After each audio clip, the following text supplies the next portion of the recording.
स्वागत है आपका एमएसपी द लर्निंग एकेडमी के यूट्यूब प्लेटफॉर्म पर। और आप देख रहे हैं एमएसपी क्लासेस के यूट्यूब चैनल को, जिसमें आज हम डिस्कस करने वाले हैं टेंस की सीरीज़ को। और इसमें पहला टेंस आपका कंप्लीट हो चुका है, जिसमें हमने आपको सिंपल पास्ट के बारे में समझाया था। तो जिन लोगों ने वो लेक्चर नहीं देखा, आप पहले वो लेक्चर देखें, क्योंकि उसमें मैंने टेंस की बहुत बेसिक चीज़ों से लेके एक्सप्लेन किया था। और उसी सीरीज़ में आज दूसरा टेंस है अपना सिंपल प्रेजेंट या प्रेजेंट इंडेफिनिट टेंस। तो इसको समझेंगे हम फटाफट कि सिंपल टेंस, सिंपल प्रेजेंट या प्रेजेंट इंडेफिनिट वाक्य क्या होते हैं, क्या इनकी पहचान होती है और कैसे हम इनको बनाते हैं। तो शुरू करते हैं। और अगर आपने चैनल को सब्सक्राइब नहीं किया तो आप चैनल को सब्सक्राइब कर दें और उसके बगल में जो बेल आइकन है उसको प्रेस ज़रूर कर दें, ताकि आपको नए वीडियो का नोटिफिकेशन तुरंत मिलता रहे। और इस वीडियो को लाइक और शेयर ज़रूर करें, ताकि ज़्यादा से ज़्यादा लोगों तक ये पहुंच सके। तो शुरू करते हैं। प्रेजेंट इंडेफिनिट टेंस या सिंपल प्रेजेंट, इसकी पहचान देखेंगे। सबसे पहले पहचान क्या होती है? पहचान है ताहे, तीहे, तेहे आदि शब्द वाक्य के अंत में आते हैं। तो अगर किसी भी वाक्य में हिंदी में आपको ताहे, तीहे, तेहे जैसे शब्द मिलते हैं, तो वो वाक्य सिंपल प्रेजेंट यानी प्रेजेंट इंडेफिनिट टेंस का होता है। इसके अलावा अगर आपको इंग्लिश में समझना है कि इंग्लिश में कैसे वाक्य को पहचाने, तो इंग्लिश में वाक्य की पहचान होती है डू और डज, क्योंकि कोई भी वाक्य हम हेल्पिंग वर्ब से पहचानते हैं और प्रेजेंट इंडेफिनिट टेंस की हेल्पिंग वर्ब होती है डू डज। तो ये बात आपको दिमाग में बिठा लेनी है। लेकिन प्रेजेंट इंडेफिनिट के सिंपल सेंटेंस में डू और डज हेल्पिंग वर्ब यूज नहीं होती। जैसे कि हमने आपको पास्ट इंडेफिनिट में बताया था कि उसकी हेल्पिंग वर्ब डिड होती है, लेकिन सिंपल सेंटेंस में यानी साधारण वाक्यों में हेल्पिंग वर्ब यूज नहीं होती। तो पास्ट इंडेफिनिट को हमने पहचाना था वर्ब की सेकंड फॉर्म से, और इस टेंस को हम पहचानेंगे उस सिंपल सेंटेंस जब बनाते हैं तो उसमें हम वर्ब के साथ एस या ई एस लगाते हैं। तो एस या ई एस से, यानी कोई भी वाक्य जैसे हम बनाएंगे, जैसे हमने कहा वह पत्र लिखता है, तो हमने कहा ही राइट्स अ लेटर, वह एक पत्र लिखता है, तो ही राइट्स अ लेटर। तो ये वाक्य आपके सामने। अब इसमें सब्जेक्ट हो गया, वर्ब हो गई और ऑब्जेक्ट हो गया। लेकिन वर्ब में आप देख रहे हैं कि राइट के साथ एस जुड़ा हुआ है, यानी राइट्स है। तो ये पहचान होती है प्रेजेंट इंडेफिनिट टेंस की, क्योंकि प्रेजेंट इंडेफिनिट के साधारण वाक्यों में ना तो डू डज का प्रयोग होता है, वर्ब की फर्स्ट फॉर्म यूज होती है, और वो भी एस या ई एस के साथ। तो ये हो गई इसकी पहचान। अब देखते हैं इसकी हेल्पिंग वर्ब और मेन वर्ब। तो हेल्पिंग वर्ब और मेन वर्ब क्या होती है? सबसे पहले हेल्पिंग वर्ब यानी सहायक क्रिया, जो टेंस को बनाने में सहायक होती है, उसको हम सहायक क्रिया कहते हैं। तो हेल्पिंग वर्ब अफर्मेटिव सेंटेंस में नहीं होती है, इसमें हम मेन वर्ब के साथ एस ई एस का प्रयोग करते हैं। नेगेटिव और इंटेरोगेटिव सेंटेंस में डू और डज होती है। तो अकॉर्डिंग टू सब्जेक्ट हम डू और डज का प्रयोग करते हैं। अब अकॉर्डिंग टू सब्जेक्ट का मतलब, सब्जेक्ट अगर सिंगुलर है तो सिंगुलर सब्जेक्ट के साथ हम डज का प्रयोग करते हैं, और अगर सब्जेक्ट प्लूरल है तो उसके साथ हम डू का प्रयोग करते हैं। सिंगुलर और प्लूरल का मतलब, प्लूरल का मतलब होता है बहुवचन करता, और सिंगुलर का मतलब होता है एक वचन करता। तो जिनको नहीं आता है वो नोट कर लें, एक वचन करता और बहुवचन करता क्या होते हैं ये आपको पता होना चाहिए। तो डू डज का प्रयोग सिंगुलर के साथ और डू का प्रयोग बहुवचन कर्ता के साथ। फिर इसके बाद मेन वर्ब।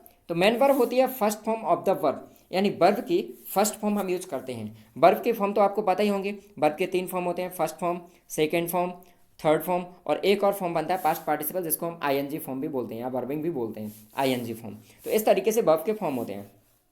तो इसमें वर्ब की first form of the verb use होती है।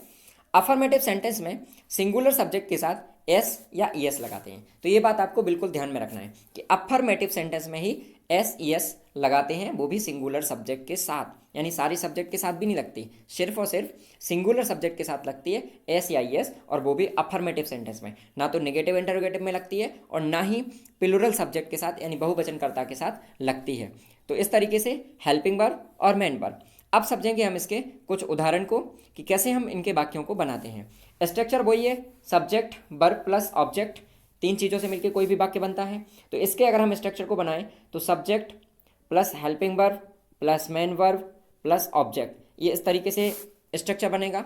और इसमें चूंकि अफर्मेटिव सेंटेंस में हेल्पिंग वर्ब होती नहीं, तो यहाँ से हेल्पिंग वर्ब हटा देंगे, और नेगेटिव के लिए अगर हम स्ट्रक्चर बनाएंगे तो सब्जेक्ट और सब्जेक्ट के साथ डू या डज, और डू या डज के साथ प्लस नॉट, क्योंकि नेगेटिव अगर हम बना रहे हैं, और फिर उसके बाद मेन वर्ब, और मेन वर्ब के बाद ऑब्जेक्ट। और अगर यही स्ट्रक्चर हम इंटेरोगेटिव के लिए बनाएं तो इंटेरोगेटिव में स्टार्टिंग में डू या डज आ जाता है, फिर उसके बाद सब्जेक्ट, और फिर उसके बाद अगर नॉट है वाक्य में तो नॉट, फिर मेन वर्ब के बाद ऑब्जेक्ट, और फिर अदर वर्ड।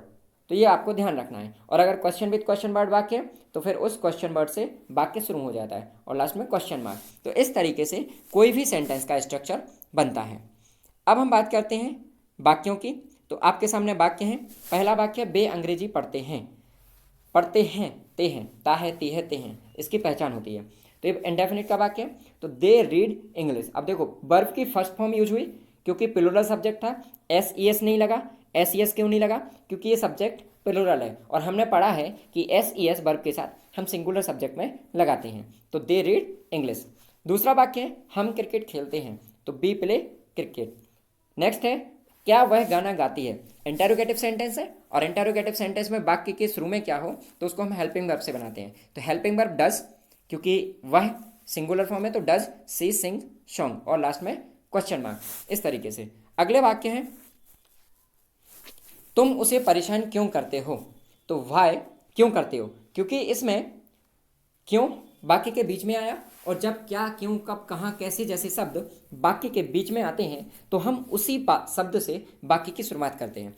तो क्वेश्चन विद क्वेश्चन वर्ड वाक्य, तो क्यों से वाक्य को शुरू करेंगे, वाई, और फिर उसके बाद हेल्पिंग वर्ब, तो वाई डू यू वॉदर हर।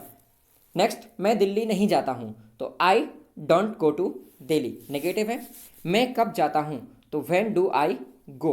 वह रोज यहाँ आती है, तो इसका बनेगा सी कम्स हेयर डेली। अब इस वाक्य में आप फोकस करें, सी कम्स यानी हेल्पिंग वर्ब मेन वर्ब के साथ एस का प्रयोग हुआ है।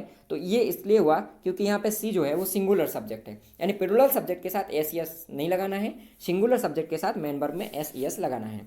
मैं रोज अंग्रेजी पढ़ता हूँ। तो आई रीड इंग्लिश डेली।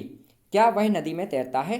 तो does he swim in the river, negative वाक्य है, इंटेरोगेटिव वाक्य है। क्या मोहन उर्दू बोलता है। तो does Mohan speak Urdu. Next वाक्य है, क्या वे रोज यहाँ आते हैं। तो do they come here daily. Next है, धोनी क्रिकेट क्यों खेलता है। ये खेलता नहीं, खेलता है। तो धोनी क्रिकेट क्यों खेलता है। तो why does Dhoni play cricket. और इस तरीके से हमारा सिंपल प्रेजेंट यानी प्रेजेंट इंडेफिनिट टेंस कंप्लीट हुआ। तो अब आपको क्या करना है, अब आपको इसकी प्रैक्टिस एक्सरसाइज लगानी है, यानी वाक्य ढूंढने हैं, इसके मन से वाक्य बनाने हैं और उनको ट्रांसलेट करना है। यानी जितनी ज़्यादा प्रैक्टिस एक्सरसाइज आप लगाएंगे आपको टेंस में उतना ही फायदा मिलेगा, क्योंकि टेंस बहुत ज़रूरी है आगे एक्टिव पैसिव वॉइस पढ़ने के लिए और नरेशन पढ़ने के लिए। तो इस तरीके से इस सीरीज को हम यहीं विराम देते हैं और अगली लेक्चर सीरीज में हम एक्सप्लेन करेंगे आपके लिए फ्यूचर इंडेफिनिट टेंस। तब तक के लिए बने रहिए हमारे साथ। धन्यवाद।